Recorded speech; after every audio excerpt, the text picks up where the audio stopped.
मेरी पसंदीदा कविताओं की काव्य पाठ श्रृंखला में आज आप सुनिए समकालीन हिंदी कविता के महत्वपूर्ण कवि श्री प्रकाश मिश्र की कविताएं। उनकी पहली कविता का शीर्षक है बनारस। हवा में बसंत की गंध उड़ रही थी और पककर आग बन गई पृथ्वी से रोशनी फूट रही थी। हवा में बसंत की गंध उड़ रही थी और पककर आग बन गई पृथ्वी से रोशनी फूट रही थी। जब मैं इस शहर में आया था, दंगा देखना मेरा पेशा था, सत्य तलाशना मेरा शौक। हवा में बसंत की गंध उड़ रही थी और पककर आग बन गई पृथ्वी से रोशनी फूट रही थी। जब मैं इस शहर में आया था, दंगा देखना मेरा पेशा था, सत्य तलाशना मेरा शौक। यहां की गलियों में दोनों थे, यहां की गलियों में दोनों थे। दोनों की छाया को कोई फर्क नहीं पड़ता था, चाहे वो पवित्र नदी पर पड़े या उखड़ी सीधी दीवारों पर। उन दीवारों के पीछे विद्वान सोते थे, उन दीवारों के पीछे विद्वान सोते थे। तहखानों की अपनी कोठरियों में जहां रोशनी शताब्दियों से नहीं गई थी, उन दीवारों के पीछे विद्वान सोते थे। तहखानों की उन कोठरियों में जहां रोशनी शताब्दियों से नहीं गई थी। आगे कुछ बैरागी थे, निरंतर मृत गीत गाते हुए। आगे कुछ बैरागी थे, निरंतर मृत गीत गाते हुए। भीगे वस्त्रों में सूरज की ओर आंख कर पूरी दुनिया को माया बना देने का वरदान मांगते हुए। आगे कुछ बैरागी थे, निरंतर मृत गीत गाते हुए। भीगे वस्त्रों में सूरज की ओर आंख कर पूरी दुनिया को माया बना देने का वरदान मांगते हुए। पूरा शहर सत्य से बढ़कर अतीत जीता था। पूरा शहर सत्य से बढ़कर अतीत जीता था। इससे बड़ा सत्य यह था कि अतीत को ही सत्य की कसौटी मानता था। इससे बड़ा सत्य यह था कि अतीत को ही सत्य की कसौटी मानता था। दुनिया का यह सबसे पुराना शहर अभी तक एक गांव था। दुनिया का यह सबसे पुराना शहर अभी तक एक गांव था, तना बांस के पुल की तरह, टिका लहर तारा और सारनाथ के पाए पर। दुनिया का यह सबसे पुराना शहर अभी तक एक गांव था, तना बांस के पुल की तरह, टिका लहर तारा और सारनाथ के पाए पर, जो भार पड़ने पर लचक जाता था नीचे की ओर। भार हटते ही उछल जाता था, कुबड़ की तरह उभरा। इस शहर में बौड़ियाता मैं पा रहा था कि लोलार्क में सफल हो रही है योनि। मणि कर्णिका पर तरे जा रहे हैं लोग, हरिश्चंद्र घाट पर बिके जा रहे हैं सत्यवादी, विश्वनाथ गली में ठगे जा रहे हैं दुनिया भर के चालाक।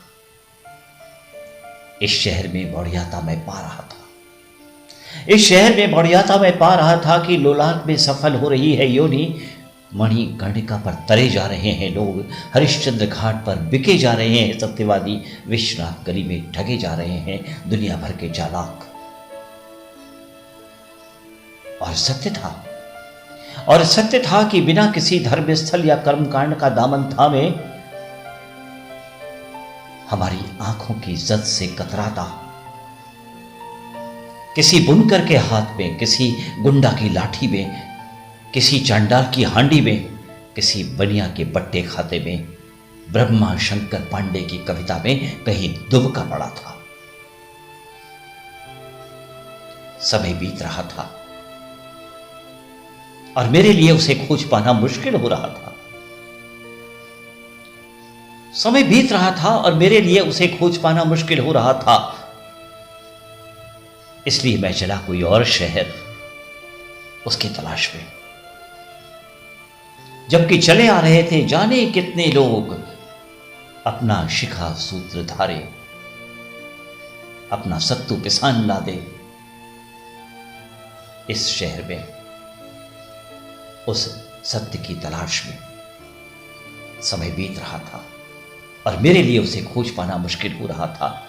इसलिए मैं चला कोई और शहर उसकी तलाश में। जबकि चले आ रहे थे जाने कितने लोग, अपना शिखा सूत्र धारे, अपना सत्तू पिसान ला दे। इस शहर उस सत्य की तलाश में।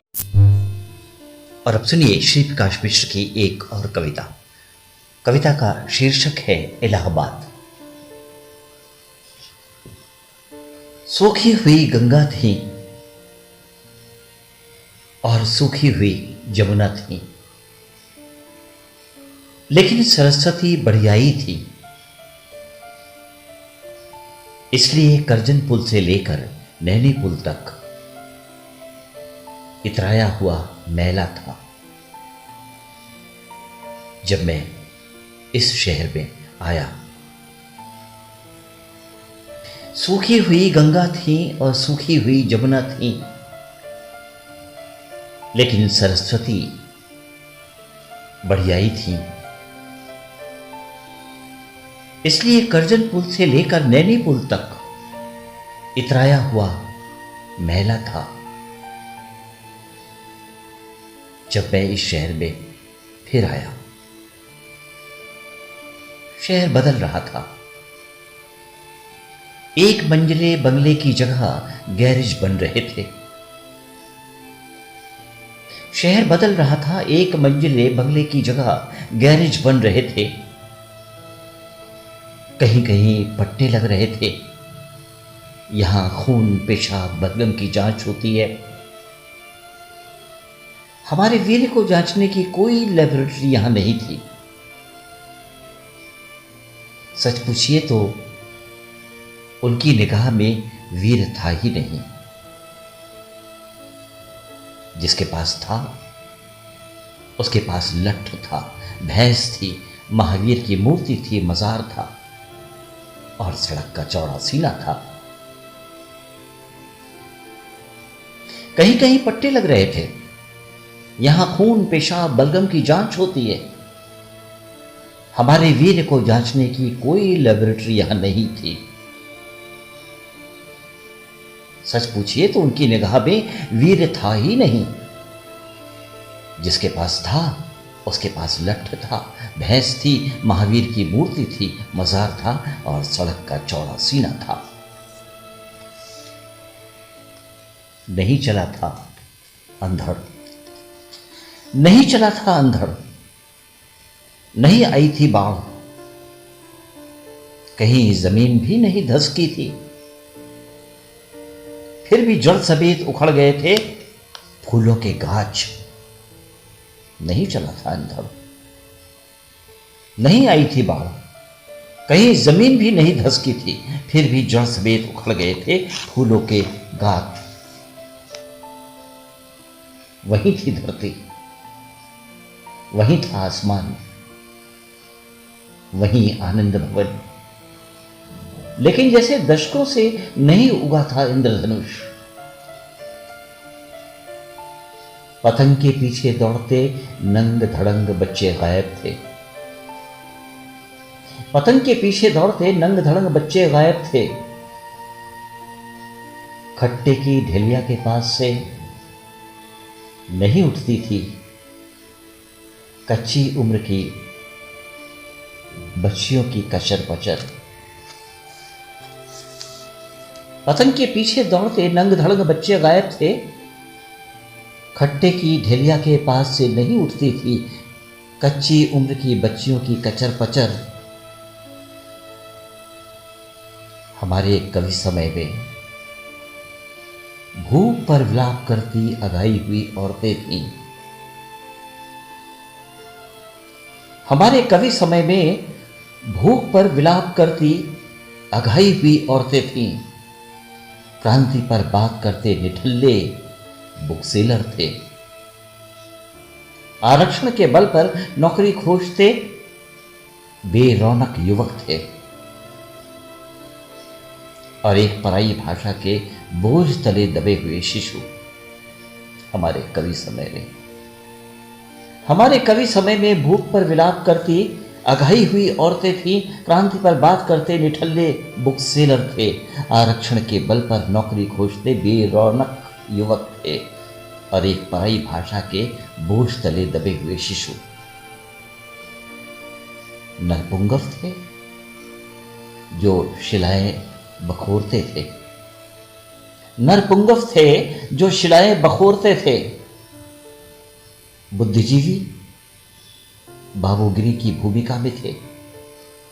खलनायिकाएं राज कर रही थी निगमों पर। सड़क को गली में बदलते बिल्डिंग इंस्पेक्टर थे। नरपुंगव थे जो शिलाएं बखोरते थे। बुद्धिजीवी बाबूगिरी की भूमिका में थे। खलनायिकाएं राज कर रही थी निगमों पर। सड़क को गली में बदलते बिल्डिंग इंस्पेक्टर थे। सौंदर्य का आलम यह था कि अंधकार को नमन करती एक कहानी थी। सौंदर्य का आलम यह था कि अंधकार को नमन करती एक कहानी थी। पहरेदारों की तरह बात करते कुछ बूढ़े थे। साहित्य की, विज्ञान की, कला की, संगीत की अकादमी थी। उनकी हर सभा, हर गोष्ठी में इनकी भूमिका लगभग तय थी। सौंदर्य का आलम यह था। सौंदर्य का आलम यह था कि अंधकार को नमन करती एक कहानी थी। पहरेदारों की तरह बात करते कुछ बूढ़े थे। साहित्य की, विज्ञान की, कला की, संगीत की अकादमी थी। उनकी हर सभा, हर गोष्ठी में इनकी भूमिका लगभग तय थी। भूमिका तो हमारी भी तय थी। भूमिका तो हमारी भी तय थी। बाहर से कोई भी आ जाए, उसके प्रलाप को हमें उपदेश की तरह सुनना था। कोई प्रश्न पूछना सभा के अनुशासन में खलल डालना था। भूमिका तो हमारी भी तय थी। बाहर से कोई भी आ जाए, उसके प्रलाप को हमें उपदेश की तरह सुनना था। कोई प्रश्न पूछना सभा के अनुशासन के खलल डालना था। ऐसे में एक शिवकुटीलाल वर्मा थे जिनकी कविता मुहर्रम के ताशे की तरह बजती थी, हताशा की तरह अकड़ती थी। तमाम दूसरे कवियों के पास वो भी नहीं था। हमारे कवि समय में हमारी तो भूमिका लगभग तय थी। बाहर से कोई भी आ जाए, उसके प्रलाप को हमें उपदेश की तरह सुनना था। कोई प्रश्न पूछना सभा के अनुशासन में खलल डालना था। ऐसे भी एक शिवकुटीलाल वर्मा थे जिनकी कविता मुहर्रम के ताशे की तरह बजती थी, हताशा की तरह अकड़ती थी। तमाम दूसरे कवियों के पास वो भी नहीं था। हमारे कवि समय में इस शहर में अच्छी खबर यह थी कि पत्थर गिरजे के पास जो बच गया वो प्रगतिशील पत्रकार था। इस शहर में अच्छी खबर यह थी कि पत्थर गिरजे के पास जो बच गया वो प्रगतिशील पत्रकार था। जो लुट गया वो कुंजड़ा था, कसाई था। ऐसे शहर में भैया मंत्रियों की गाड़ियों की बड़ाई ही बड़ाई थी। न पढ़ाई थी, न शोर था, न लड़ाई थी। इस शहर में अच्छी खबर यह थी कि पत्थर गिरजे के पास जो बच गया वो प्रगतिशील पत्रकार था, जो लुट गया वो कुंजड़ा था, कसाई था। ऐसे शहर में भैया मंत्रियों की गाड़ियों की बड़ाई ही बड़ाई थी। न पढ़ाई थी, न शोर था, न लड़ाई थी। और अब सुनिए श्री प्रकाश मिश्र की एक और कविता। कविता का शीर्षक है अयोध्या। प्रभु ने कहा अयोध्या जाओ। प्रभु ने कहा अयोध्या जाओ। क्या है अयोध्या में? अयोध्या में घड़े, गढ़, मंदिर, मूर्तियां हैं। प्रभु ने कहा अयोध्या जाओ। क्या है अयोध्या में? अयोध्या में गढ़े, गढ़, मंदिर, मूर्तियां हैं। यानी पत्थर है अयोध्या में, जितना ऊपर उतना ही नीचे। यानी पत्थर है अयोध्या में, जितना ऊपर उतना ही नीचे। कसौटी के खंबे हैं, फकीर की हड्डियां दबाए स्फटिक की फर्श है, मरकट विष्ठा से पुती। कसौटी के खंबे हैं, फकीर की हड्डियां दबाए स्फटिक की फर्श है, मरकट विष्ठा से पुती। ठग हैं आज माला बेचने वाली, कल उनकी रखेले थी। ठग हैं आज माला बेचने वाली, कल उनकी रखेले थी। साधु हैं जो पहले विहार में लठैती करते थे। ठग हैं आज माला बेचने वाली, कल उनकी रखेले थी। साधु हैं जो पहले बिहार में लठैती करते थे। किशोर हैं